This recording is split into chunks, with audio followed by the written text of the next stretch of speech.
लग्नानंतर होईलच प्रेम या मालिकेच्या आजच्या भागामध्ये आपण पाहणार आहोत. नंदिनीने काव्याला एक प्रश्न विचारलाय. ही जीविका नक्की कोण आहे? आणि आजकाल तिचं आणि तुझं खूपच बोलणं चाललेलं असतंय. तेव्हा काव्य एकदम घाबरून जाते. तेव्हा नंदिनी तिला म्हणते, की "मी तुला काही UPSC लेव्हलचा प्रश्न विचारलेला नाहीये. तुझा चेहरा बघ कसा गोरामोरा झालाय. नक्की काय आहे? कोण आहे जीविका? तू माझ्यापासून काही लपवते का?" तेव्हा काव्या लगेच उडवाउडवीची उत्तरं देत सांगते, की "तुझ्यापासून लपवायची काय गरज आहे? काय असेल तर मी तुला सांगू शकते की." आणि जीविका ही माझी अतिशय चांगली जवळची मैत्रीण आहे. ती खूप घाबरलेली असते, हे मात्र नंदिनीच्या लक्षात आलेलं असतं. इकडे जीवाला पैसे पाहिजे असतात आणि ते त्याला पार्थच्या पाकिटातून घ्यायचे असतात. पण पार्थ तेथेच बसलेला असतो. तो हळूच त्याच्या पाकिटातून पैसे घेतो आणि म्हणतो, "चला आता ₹1,500 घेतले." पण पार्थचं मात्र त्याकडं बारीक लक्ष असतं आणि पार्थ त्याला विचारतो, "अरे 500च्या 6 नोटा म्हणजे किती असतात रे?" तेव्हा जीवा एकदम दचकतो आणि म्हणतो, म्हणजे 3,000 असतात." तेव्हा पार्थ त्याला सांगतो, "माझं गणित जरा कच्चं आहे ना, म्हणून मी तुला विचारलं." जीवाने 500च्या 6 नोटा घेतलेल्या असतात आणि 1,500च्या नावाखाली ₹3,000 घेतलेले असतात. ही गोष्ट पार्थला समजलेली असते. तेव्हा पार्थ म्हणतो, "प्रत्येक गोष्ट लपून राहणार नाही, एवढं नीट लक्षात ठेवा. आणि काल कुठं गेला होतात ना, ते देखील लपून राहिलेलं नाहीये. काल मंदिरात काय करत होता ते देखील सांगा." असं म्हणून डायरेक्ट आता जीवाला त्याने सवाल केलेला आहे. त्या पण प्रश्नावर जीवा एकदम घाबरून गेलाय. कारण त्याला माहिती नसतं, की पार्थने आपल्याला मंदिरामध्ये पाहिलेलं आहे. आता पार्थला आपण काय उत्तर द्यावं असा प्रश्न मात्र जीवाला पडलेला आहे. तेव्हा जीवा एकदम म्हणतो, "अरे तिथं ते बघितलं ना, ते कसं चालू होतं? ते एका मुलीनं लग्न मोडलं बघ." "हां, तेच मी बघत होतो." तेव्हा पार्थ म्हणतो, "ते नंतर असेल ना, तू अगोदर तेथे पोहोचला असशील. अगोदर तेथे कसा पोहोचला हा प्रश्न अजून राहिलेलाच आहे." तेव्हा जीवा म्हणतो, "सोड ना, काय एवढा विचार करायला लागलाय त्या गोष्टीवर?" तर इकडे जीविकाचा विषय संपून जावा याकरता काव्या नंदिनीला म्हणते, की "काल तू काय सॉलिड लग्न मोडलंस गं?" तेव्हा नंदिनी म्हणते, "मी लग्न नाही मोडलेलं. मी लग्न लावलेलं आहे आणि ते सुद्धा जी दोघं एकमेकावर जीवापाड प्रेम करतात ना, त्यांचं मी लग्न लावून दिलेलं आहे. पण तुला कसं काय कळलं गं मी लग्न मोडलेलं आणि लग्न लावलेलं?" असा प्रश्न आता पुन्हा नंदिनीने काव्याला विचारलेला आहे. आता या प्रश्नावर काय उत्तर द्यावं ते आता तिला कळत नाहीये. तर इकडे जीवाला पण पार्थ प्रश्न विचारत असतो, तेव्हा पार्थ देखील उडवाउडवीची उत्तर देत पार्थलाच विचारतो, की "तू तिथे कसा पोहोचला होता ते मात्र तू सांगितलं नाही." नक्कीच दाल में कुछ तो काला है असं म्हणून तो आता पार्थचीच खेचायला सुरुवात करतो. म्हणजे तू त्या ठिकाणी पोहोचला, तू त्या ठिकाणी एका मुलीच्या मागं होता, हे सगळं मी पाहिलंय बरं का, असं म्हणून तो पार्थला त्या चिडवायला लागतो. पार्थ म्हणतो, "असं काही नाहीये. मी फक्त तिला लिफ्ट दिलेली होती आणि लिफ्ट देऊन मी तिथपर्यंत पोहोचलेलो होतो." तेवढ्यात त्यांचा लहान भाऊ असतो, तो देखील आता या दोघांमध्ये सामील होतो आणि म्हणतो, "अरे वाह! म्हणजे तू एका अनोळखी मुलीला लिफ्ट दिली आणि ती मुलगी तेथे पोहोचली, तिने लग्न मोडलं, तरी देखील तू तिच्याबरोबर होता? दादा, अरे क्या बात है! नक्की काय झालंय सांगशील का आम्हाला?" असं म्हणून ते आता पार्थची खेचत असतात. तर इकडे नंदिनीने आता काव्याला प्रश्न विचारला आहे, की "तू तिथं काय करत होती ते सांग?" तेव्हा ती म्हणते, की "अगं मी नव्हते तिथं, पण माझी जीविका आहे ना, तिने मला सगळं सांगितलं." नंदिनी म्हणते, "तुझ्या जीविकाला सगळंच माहीत असतं वाटतं." तेव्हा काव्या म्हणते, "अगं हो, तिचं वाचन आहे ना खूप चांगलं आहे. तिचं सगळीकडे लक्ष असतं आणि तुझा व्हिडिओ देखील व्हायरल झालेला आहे आणि तो व्हिडिओ मी पाहिला. त्यानंतर मी तर एकदम जाम खुशच झाले. कारण माझी दीदी आता एखाद्याचं लग्न मोडू शकते आणि प्रेम करणाऱ्याचं लग्न लावू शकते, या गोष्टीवर मी जाम खुश झालेले आहे." असं ती बोलत असते.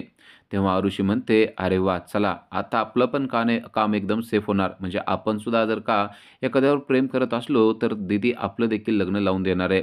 तर इकडे पार्थची दोघंजणं खेचत असतात आणि म्हणत असतात, "पार्थ नक्की सांग काय झालेलं आहे? तू त्या मुलीच्या पाठीमागे नक्की काय करत होता? आम्हाला सांग, आम्ही कोणाला सुद्धा सांगणार नाही." असं म्हणून ते पार्थला दोघंजणं बोलत असतात. पार्थ म्हणतो, "तुम्ही दोघं उगाच काहीतरी काय बोलायला लागलाय? काही संबंध नाहीये त्या गोष्टीचा." पण त्या मुलीविषयी बोलताना पार्थ मात्र ब्लश करत असतो. ही गोष्ट दोघांच्याही लक्षात आलेली असते आणि तेव्हाच जीवा म्हणतो, की "त्या मुलीचा व्हिडिओसुद्धा किती व्हायरल झालेला आहे. तू पाहिला का?" पार्थने तो व्हिडिओ पाहिलेला नसतो. पार्थला मात्र काल झालेल्या सगळ्या घटना स्पष्टपणे आठवत असतात, की कशाप्रकारे त्या मुलीने लग्न मांडवामध्ये जाऊन जे नको होतं ते लग्न मोडलं आणि ज्या 2 जीवांचं एकमेकावर प्रेम होतं, त्या 2 जीवांना एकत्र आणण्याचं काम आणि धाडस सगळ्यांच्या समोर तिनं केलं आणि त्या मुलीची स्तुती देखील तो त्या दोघांच्या समोर करत असतो. त्यावेळेला त्याचा चेहरा जो ब्लश होत असतो, त्यामुळं त्या दोघांनाही समजलेलं असतं, की पार्थ के मन में कुछ तो चल रहा है. तर इकडे नंदिनी सुद्धा सांगत असते, की मला त्या दोघांचं लग्न लावणं गरजेचं होतं, कारण तीच दोघं एकमेकावर प्रेम करत होती. पण आता या गोष्टीचा फायदा आरुषी आणि काव्या असा घेतात, की ते ताईला म्हणतात, "ताई, म्हणजे आता आमचं सुद्धा कोणावर जर प्रेम असेल, तर तू आम्हाला पण मदत करणार ना?" असा त्याचा अर्थ समजू का? तेव्हा ताई म्हणजे नंदिनी म्हणते, "असा त्याचा अर्थ समजून घ्यायचा नाहीये. मी काय फक्त लव्ह मॅरेज ब्युरो उघडलेलं नाहीये. मी त्यांचंच लग्न लावून देऊ शकते, जी दोघं एकमेकावर जीवापाड प्रेम करतात, जे आर्थिकदृष्ट्या सेटल आहेत आणि ज्यांचं प्रेम खरं आहे. उगाच मी कोणाचंही लग्न लावून देणार नाही," असं देखील ती क्लिअर करते. तेव्हा काव्या आणि आरुषी मात्र हसायला लागतात. तर इकडे पार्थ सांगत असतो, की कशाप्रकारे तेथे लग्न मोडलं गेलं आणि कशाप्रकारे त्या मुलीने धाडस दाखवलं. पार्थ हे सगळं ऐकत असताना एकदम खुश होत असतो आणि त्याच वेळेला पार्थ त्याला म्हणतो, "आज बाबांनी काय विचारलं होतं कळलं ना? ते तुला म्हणत होते, की बिझनेस मीटिंगसाठी जा आणि तू तिकडं गेलेला नव्हता. आता तू सध्या तुझ्या बिझनेस मीटिंगवर फोकस कर. इकडं-तिकडं पळण्यामध्ये फोकस करू नको." तेव्हा जीवा देखील त्याला म्हणतो, "हो, आज मी तेच करणार आहे. आज मी अजिबात इकडं-तिकडं कुठं जाणार नाही. आज मात्र मी फक्त माझ्या कामावर कॉन्सन्ट्रेट करणार आहे." तर आरुषला देखील तो समजावून सांगतो, की "जरा मोबाईल गेम बंद करा आणि आता जरा अभ्यासाकडे लक्ष द्या. कारण परीक्षा जवळ येतील आणि मग तुमची धावपळ आणि पळापळ सुरू होईल. त्या अगोदरच अभ्यास जरा नीट करा." अशी देखील समज त्याने दिलेली असते. तर आता जीवाने पार्थसाठी एक व्हिडिओ आणलेला आहे आणि तो व्हिडिओ आहे नंदिनीचा. तेव्हा तो सांगतो, की "ही नंदिनी आहे. ही नंदिनी आहे हे तुला कसं कळलं?" असं पार्थ जीवाला विचारतो. तेव्हा तो उडवाउडवीची उत्तरं देत सांगतो, "तुला जे पाहिजे ते मी सांगितलंय ना. आता तू बघ हिला कधी भेटायचंय तेवढं." असं म्हणून त्याने तो व्हिडिओ पार्थकडे दिलेला असतो. तर इकडे नंदिनी सांगत असते, की "काल जे मी केलेलं आहे ते धाडस जरी असलं तरी ते गरजेचं होतं म्हणूनच केलेलं आहे. पण तुम्ही असल्या धाडसामध्ये पडण्याची काही गरज नाहीये. कारण आता तुमचा अभ्यास करण्याचं वय आहे. तुम्ही अभ्यास करणं गरजेचं आहे." असं ती सांगते. तर दुसऱ्या दिवशी जीवा आणि काव्या दोघेही गाडीवरून उतरलेले आपल्याला पाहायला मिळतात आणि काव्या पेपरसाठी आलेली आहे. जीवा तिला पेपरला सोडवायला आलेला आहे. आज तिचा यू-पी-एस-सीचा पेपर असतो आणि जीवा तिला सांगतो, की व्यवस्थित आणि शांतपणे पेपर लिही.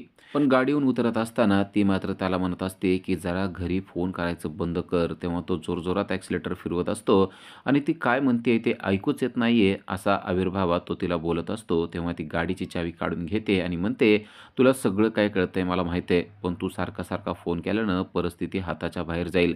काल तुला माहिती आहे का नंदिनीने मला रेड हँड पकडलं असतं. कसं तरी मी वाचले. जीविका होती असं सांगितलं, पण हे किती दिवस चालणार आहे मला माहिती नाहीये. त्यामुळं थोडी काळजी घेणं गरजेचं आहे. आपलं ठरलंय ना आत्ताच आपल्याला घरच्यांना काही सांगायचं नाहीये. त्यामुळं मी तुला सांगते, की जरा काळजी घे आणि थोडा फोन मला कमी करणं बंद कर." तो म्हणतो, "ठीक आहे, तो आत्ता विषय सोड. आता परीक्षेकडे तुझं लक्ष दे, कारण आता परीक्षा महत्त्वाची आहे आणि पेपर महत्त्वाचा आहे." ती म्हणते, "मग मला बेस्ट लक देणार आहेस का नाही?" तो म्हणतो, "मग त्यासाठी तर तुझ्याबरोबर आलेला आहे." असं म्हणून तो तिला एक छानसा गुलाब देतो आणि बेस्ट लक म्हणतो. त्याचबरोबर "छान पेपर लिही आणि पटकन एकदाची पोस्ट काढ." असं देखील तो तिला सांगतो. ती म्हणते, "नक्कीच लवकरात लवकर पोस्ट काढणार आहे, कारण पोस्ट काढली की मग आपण दोघं कायमस्वरूपी एकत्र राहू शकणार आहे." ते दोघंही एकमेकाला हग करतात आणि आता ती पेपरला चाललेली असते. ती चाललेली असते आणि ती पाठमोरी होते आणि तिची ओढणी पकडली जाते. तेव्हा ती म्हणते, की "जीवा मी सांगितलंय ना, असलं काही करायचं नाही. मला नाही आवडत आहे असं, सोड बरं." पण तिची ओढणी खरं तर गाडीमध्ये अडकलेली असते आणि तिला असं वाटत असतं, की ती ओढणी पार्थने धरलेली आहे.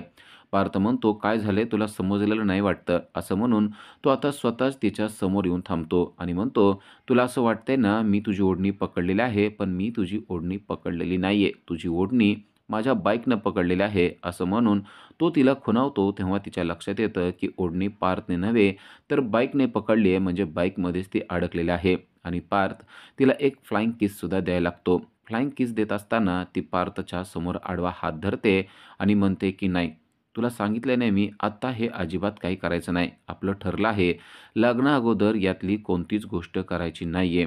तेव्हा पार्थ थांबतो आणि म्हणतो की ठीक आहे, माझा किस मी माघारी घेतो असं म्हणून तिच्या हाताला किस चिकटलाय असा विचार करून तो काढून घेतो आणि म्हणतो, हा तुझा 2360वा किस होता, तो आता मी माघारी घेतलेला आहे. पण हे सगळे मी साठवून ठेवले आहेत बरं का, असं देखील तो तिला सांगतो.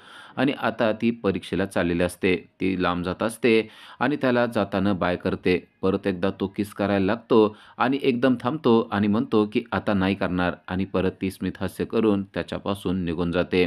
ते दोघेही एकमेकाकडं खूप छान असं स्मितहास्य करून पाहत असतात. तर इकडे पार्थ आता ऑफिसला चाललेला आहे. ऑफिसला जात असताना त्याच्या डोक्यात येतंय, की मुलगी आपल्याला परत एकदा पाहायला मिळेल का?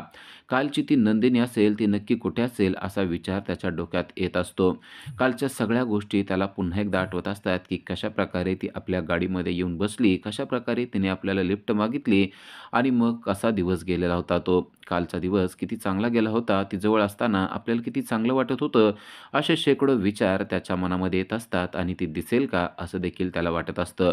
तर इकडे रम्याने तिचे कपाट उघडलेलं आहे. कपाट उघडून त्यामधले कपडे थोडेसे बाजूला सरकवलेत आणि त्यानंतर कपाटामध्ये आपल्याला पाहायला मिळतं, की रम्याने पार्थसाठी खास जागाच केलेली आहे. त्यामध्ये पार्थला तिने एका हार्ट शेपमध्ये ठेवलेलं आहे आणि ती पार्थशी बोलत आहे. आजपर्यंत मी माझं प्रेम तुला कधीच दाखवलेलं नाहीये, पण आज मी माझं प्रेम दाखवणार, असं ती बोलत असते. तर इकडे पार्थ चाललेला असतो. त्याला दिसतं, की एक वयोवृद्ध कपल आहे आणि त्या कपलमध्ये जे म्हातारे बाबा असतात, त्यांना भलताच दम लागलेला असतो आणि दम लागल्यामुळं ते बसलेले असतात.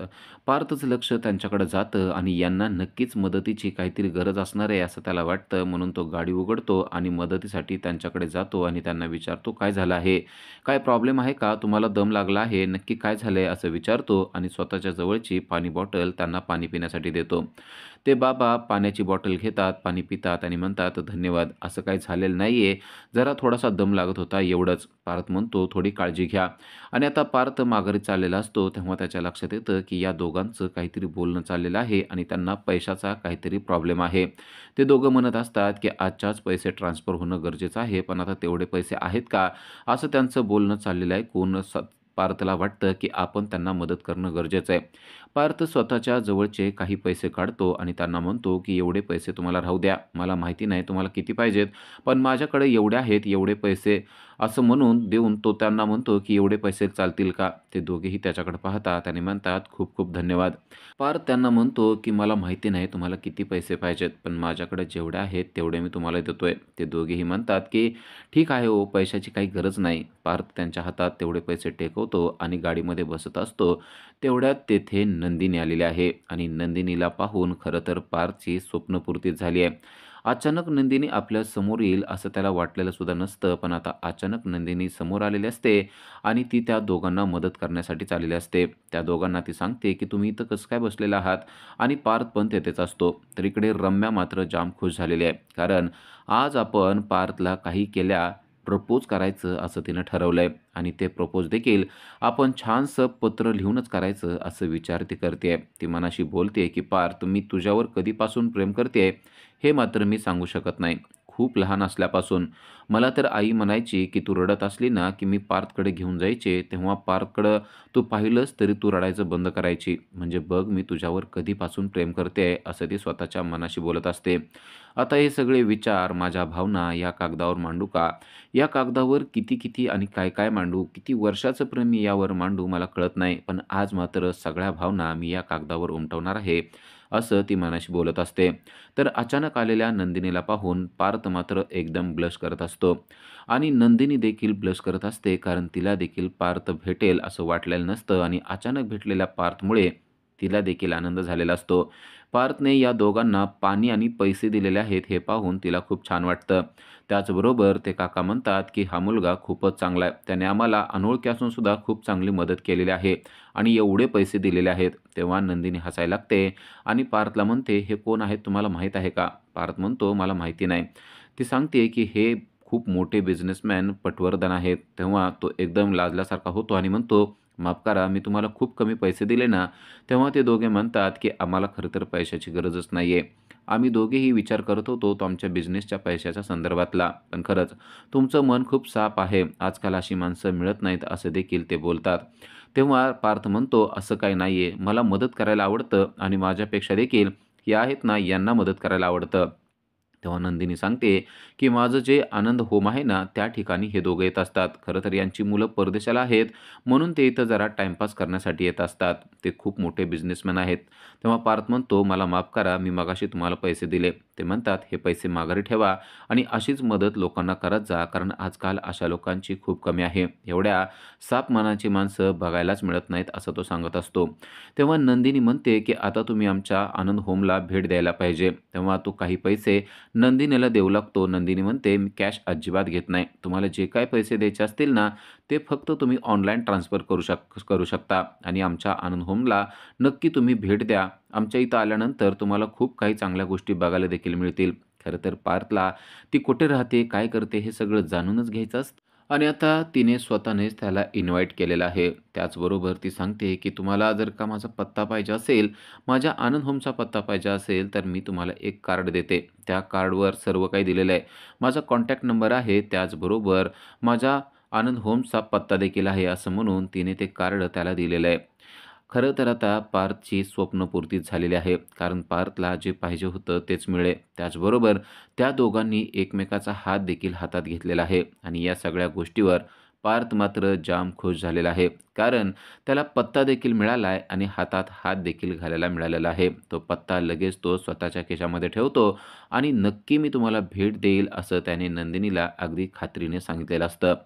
तर इकडे रम्या आता पत्र लिहिण्यासाठी बसलेली आहे. रम्या विचार करते, आज एक ना एक विचार या कागदावर मी मांडणार आहे. पार्थ, आज मी तुला प्रपोज केल्याशिवाय राहणार नाही, असं ती बोलत असते आणि तिने एक-एक विचार कागदावर मांडायला सुरुवात केलेली आहे.